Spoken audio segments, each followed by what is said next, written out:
हाँ, तो मैं ये कह रहा था कि यदि हम अकाउंटेबल बना पाए तो पूरा सिस्टम बदल जाएगा। जैसे मैंने आपको सीए का एग्जाम्पल दिया था, जैसे मैंने आपको एक डॉक्टर का एग्जाम्पल दिया था, अपन वकील को भी वही बात कह सकते हैं। तो आपको चोरों को डिफेंड करना वो नहीं होना चाहिए, आपको ये पक्का मालूम होना चाहिए कि चोर नहीं है और तो ठीक है। लेकिन यदि आपको पक्का मालूम है कि चोर है और फिर आप कहें कि साहब इसको डिफेंड करना हमारा काम है, तो you should defend to the extent of truth.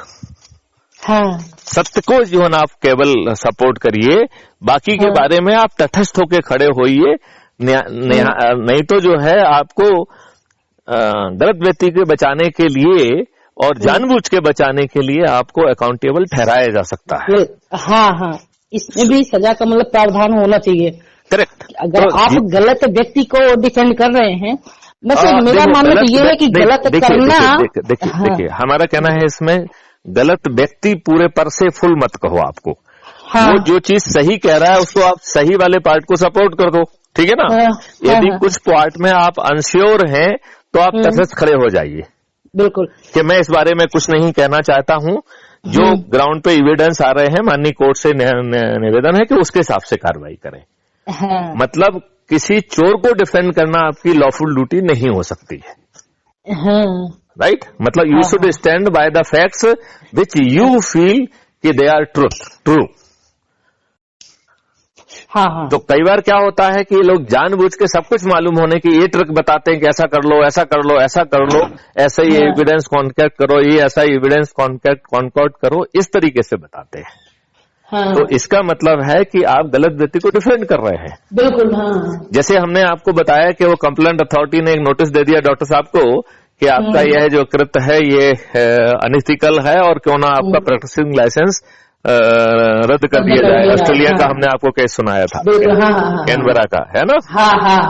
तो वो चीज जो है यदि भारत में होती है तो अभी अधिकांश किन सीईओ को जो है ना कंपनियां अपॉइंट करती हैं, उन्हीं को बुलाती हैं जो उनको जो है ना जो भी अकाउंट बना के पेश करे उस पर साइन कर दे वो, ठीक है ना।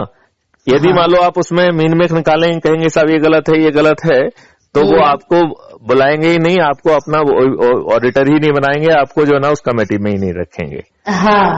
तो इसका मतलब है कि इस व्यवस्था को बदलने की जरूरत है। इसका मतलब है जितने भी एक्रेडिटेड सीए हैं उनके वर्क के हिसाब से कोई एडॉक जो है ना एल्गोरिथम के तहत वर्क अलॉट होना चाहिए। तो कंपनी का जो है ना उसके ऊपर कंट्रोल नहीं होना चाहिए और कोई थर्ड पार्टी जो है ना उस सीए के वर्क को इवेल्युएट करे कि वो गड़बड़ी ना कर पाए। तो उसका जो सीए के होने का लाभ जो है वो सिस्टम को मिलेगा, लोगों को मिलेगा। अभी वो सीए को भी, चूंकि उसी को सीए को पैसा वो दे रहा है, तो सीए वही कॉन्कॉर्ड कर देता है जो कंपनी का जो है ना प्राइवेट कंपनियां हैं वो जो चाह रही हैं वो कर देता है वो। तो इसका लाभ नुकसान किसको होता है? जो हम और आप शेयर होल्डर्स हैं। क्योंकि हम तो जो वो चीज देख रहे हैं जो बिल्कुल साइन होकर सामने आ रही है, जो बैलेंस शीट से पेश हो जा रही है, हमें थोड़ी मालूम है कि बैलेंस शीट आपने कॉन्कॉक्ट की है। तो इस तरीके से जो है ना ये बदलाव आएंगे। तो एक तो ये हो गया है। दूसरा फिर क्राइम फ्री भारत।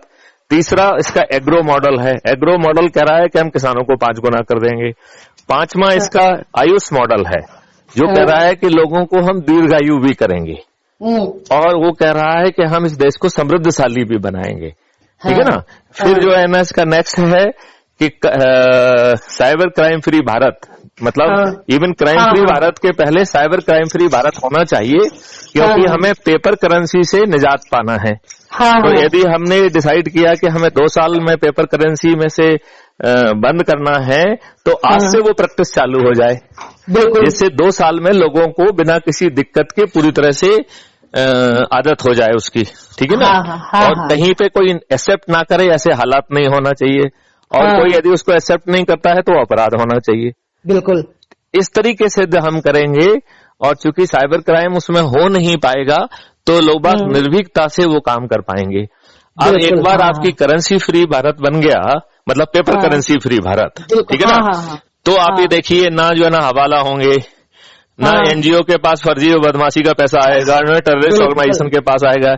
ये जितनी भी बदमाशियां की पौध हैं, चाहे टेररिज्म हो, चाहे नक्सलिज्म हो, चाहे एनजीओज हो, जो कि बाहर से पैसे जो है ना फिशी प्रेस टेंडेंसी के लोग जो है पैसे भेज के अपना उल्लू सीधा कराते हैं, वो सब बंद हो जाएंगे कि नहीं हो जाएंगे? बिल्कुल, हाँ बिल्कुल बंद हो जाएंगे। अच्छा, और नेक्स्ट अपन जा सकते हैं कि खर्च विहीन चुनाव। हाँ, तो इसको हमारे वीडियो सुनिए, खर्च विहीन चुनाव आपको मिलेंगे उसमें। तो उसमें हमने विस्तार से समझाया है कि खर्च विहीन चुनाव कैसे होगा, जिसमें हमने ये भी कहा है कि चुनाव में खर्च करना एक अपराध होगा, और कैसे वो चुनाव जो है वो आज की तुलना में बहुत ज्यादा प्रभावी होंगे, बहुत ज्यादा ट्रांसपेरेंट होंगे, और फालतू के लोग फिर चुनाव में खड़े होने की हिम्मत नहीं कर पाएंगे, क्योंकि उनको प्रक्रिया में ही इतना ग्रिल कर दिया जाएगा कि उन्हें शर्म आएगी यदि वो उनमें काबिलियत नहीं होगी। तो फिर उचित और काबिल लोग ही खड़े हो पाएंगे, ठीक है ना। यदि आपको लगा तो आप उसमें नियम कानून भी बना सकते हैं। बिल्कुल, कि यदि आप जो है वो आना चाहते हो तो ये काबिलियत होंगे तब आपको आने देंगे। कानून के निर्माता को ये जानकारी होना चाहिए। बिल्कुल, हाँ, ठीक है ना। यदि आपका वो बनता है, आप भी कॉम्पिटिटिव एग्जामिनेशन दीजिए, कोचिंग दीजिए, फिर इसके बाद चुनाव में आने की आपकी हिम्मत होगी, ठीक है ना। तो उस तरीके का जो है सिस्टम संभव होगा, और 100% वोटिंग भी होगी, और भारत समृद्धशाली होगा। और भारत यदि समृद्धशाली है तो उसकी पुलिसिंग और एक्सटर्नल सिक्योरिटी बहुत स्ट्रांग होना चाहिए। नहीं तो आप पहले भी बहुत क्या ना समृद्धशाली थे, आप सोने की चिड़िया थे, लेकिन लोग जो है ना बार बार आके आपके ऊपर आक्रमण करके आपको लौट के चले गए। तो यदि आप अपनी इंटरनल और एक्सटर्नल सिक्योरिटी के प्रति यदि आप सावधान नहीं होंगे फ्रॉम वेरी बिगिनिंग, तो समृद्धि आपके लिए एक लायबिलिटी बन जाएगी। समृद्धि वही अच्छी होती है जिसे आप संभाल के रख सकें। बिल्कुल, जैसे मान लो यदि आप बड़े सेठ बन गए और बड़ा आपके पास पैसा हो गया, मालूम पर रात में आके डकैती डाल दी, तो वो आप अपनी समृद्धि को आप कहाँ संभाल पाए? नहीं संभाल पाए ना। तो वही बात मैं कह रहा हूँ। तो राइट मिश्रा जी, बिल्कुल बिल्कुल बिल्कुल, है ना। तो आप जनाब भिड़ जाइए जोर से, और अपने जैसे सभी लोगों को अपन को इतनी तेजी से काम करना पड़ेगा कि 1 महीने में क्या हम करोड़ों में पहुंच सकते हैं, तो 2 महीने में हम जो है ना लगभग आधी से ज्यादा आबादी तक पहुंच जाएंगे।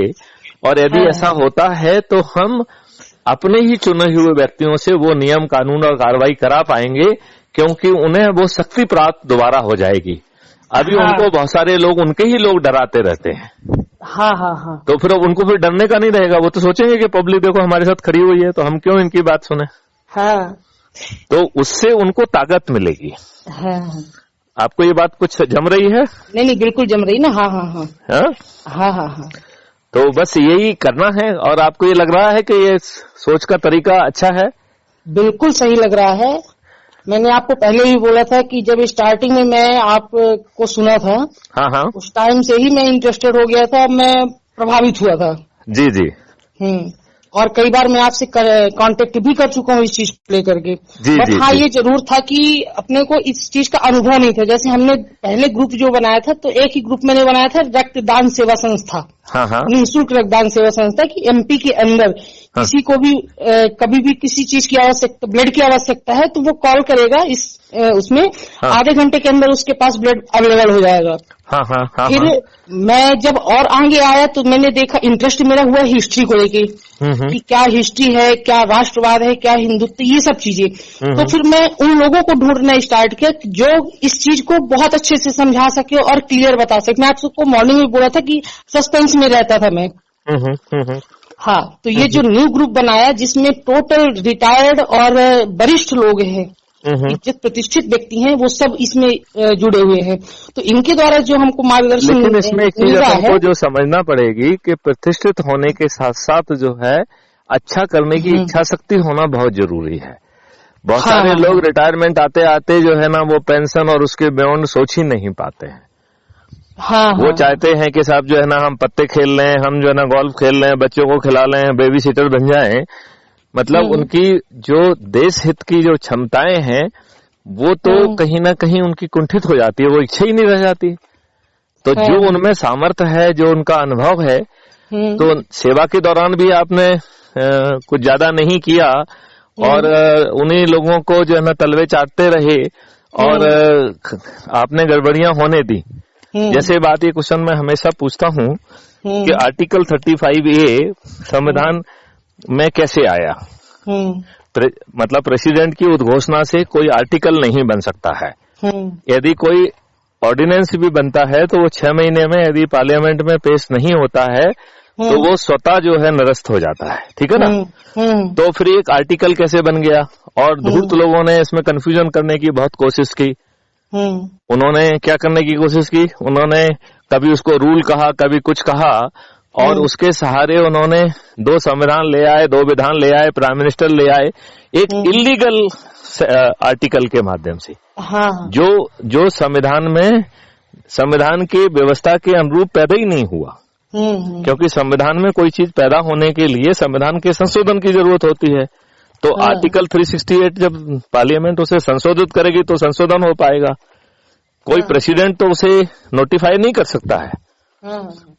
और इवन ऑर्डिनेंस भी यदि नोटिफाई भी करते हैं तो 6 महीने में लैप्स हो जाएगा। तो ये जो सब लोग जो हम कह रहे हैं कि जो उस समय नौकरी में रहे होंगे, इन लोगों ने तो उसका अपोज नहीं कर पाया ना। जब जो है कश्मीर के पंडितों को मारा गया, मस्जिदों से जो है अनाप शनाप अनाउंसमेंट हुए, महिलाओं के साथ रेप किया गया, मर्डर हुआ, सब कुछ हुआ, उस समय हमारा ये स्टील फ्रेम क्या कर रहा था? सही बात है। इसका मतलब ये, आप ये मत मानिए कि जो रिटायर हो गया है, जिसने नौकरी कर ली है, वो सब अनुभव का भंडार है।